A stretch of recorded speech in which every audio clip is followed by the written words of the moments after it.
adalah suatu sistem di mana manajemen menjamin bahwa organisasi dapat melaksanakan strateginya dengan efektif dan efisien. Lalu, sistem pengendalian manajemen juga dapat membantu manajemen dalam melaksanakan fungsi perencanaan dan pengendaliannya. Selanjutnya yaitu proses pengendalian manajemen.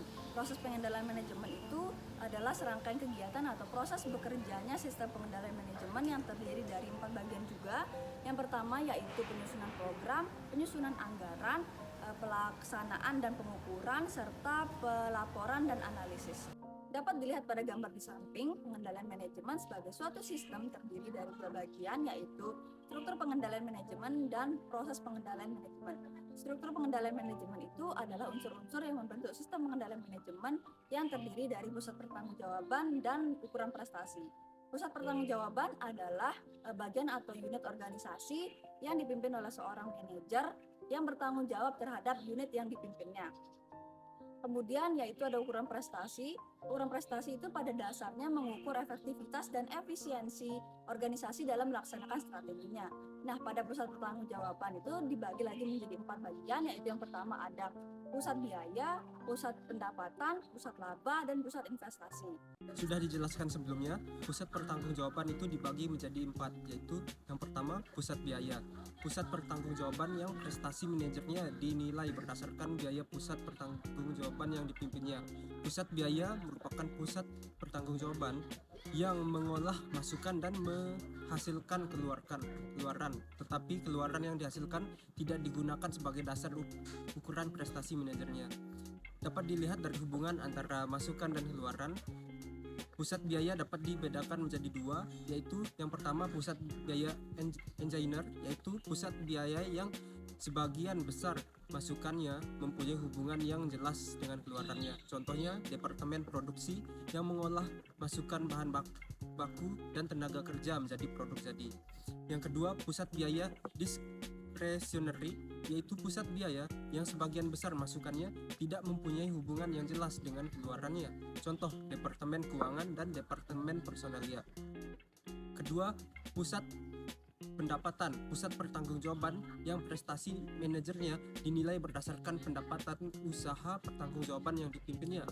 Pusat pendapatan sebenarnya juga pusat biaya, tetapi ukuran prestasinya yang paling penting adalah pendapatan yang dihasilkannya. Contoh departemen pemasaran. Yang ketiga, pusat laba, pusat pertanggungjawaban yang masukan dan keluarannya diukur dengan menghitung selisih antara pendapatan dengan biaya. Pusat laba umumnya terdapat pada organisasi yang dibagi-bagi menjadi divisi-divisi penghasil laba, organisasi divisional. Setiap divisi yang menghasilkan produk atau jasa tersebut merupakan pusat biaya. Yang keempat, pusat investasi, yaitu pusat pertanggungjawaban yang prestasi manajernya dinilai berdasarkan laba. Laba yang dihasilkan dikalikan dengan investasi yang ditanamkan pada pusat pertanggungjawaban yang dipimpinnya. Prestasi manajer pusat investasi diukur berdasarkan perbandingan antara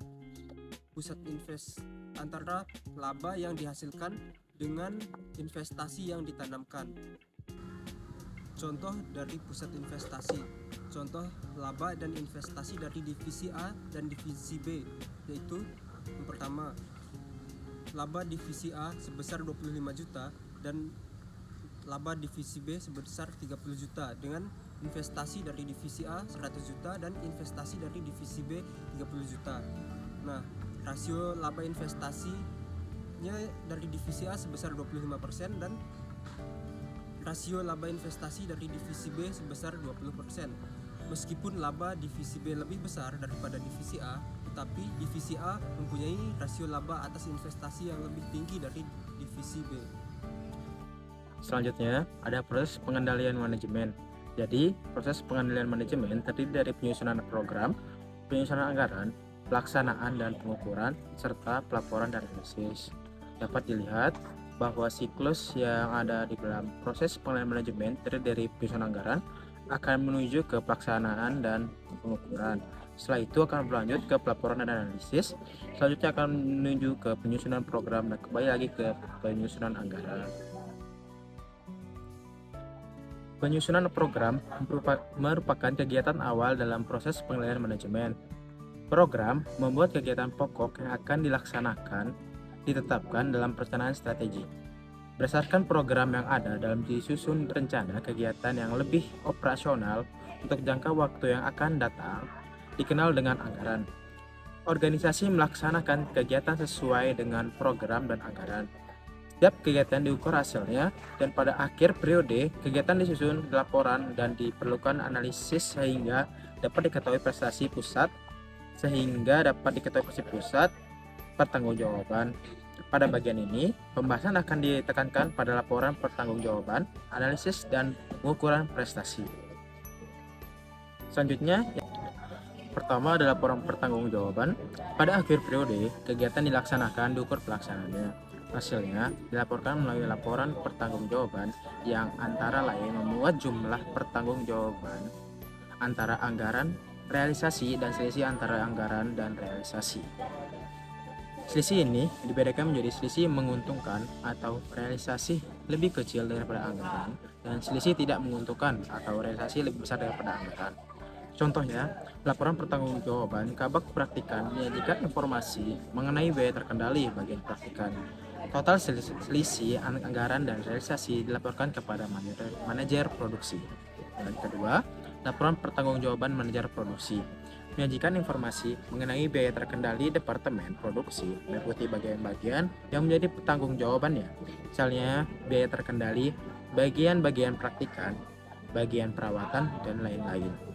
Total selisih anggaran dan realisasi dilaporkan kepada direktur. Selanjutnya yaitu analisis dan pengukuran prestasi. Berdasarkan laporan pertanggungjawaban, setiap pusat pertanggungjawaban dilakukan analisis untuk menilai prestasi setiap pusat pertanggungjawaban. Penilaian prestasi pusat pertanggungjawaban pada dasarnya dimaksudkan untuk mengukur efektivitas dan efisiensi dari pusat pertanggungjawaban.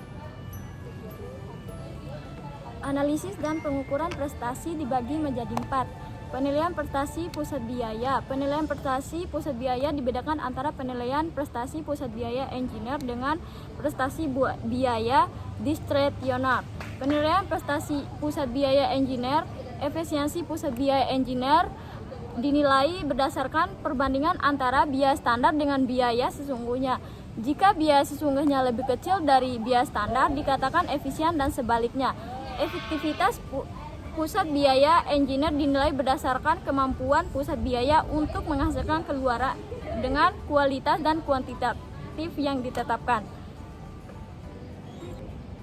Yang ketiga yaitu penilaian prestasi pusat laba.